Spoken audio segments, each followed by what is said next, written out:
Assalamualaikum warahmatullahi wabarakatuh.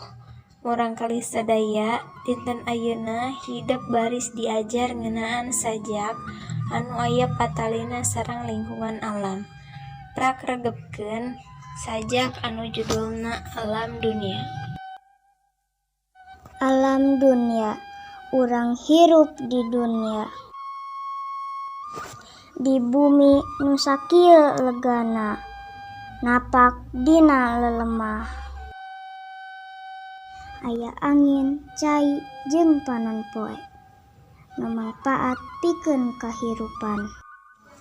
Mun taya lelemah, rek di mana urang napak? Mun taya angin, urang moal bisa ngarenghap. Mun taya cai, urang hanaang sapanjangna.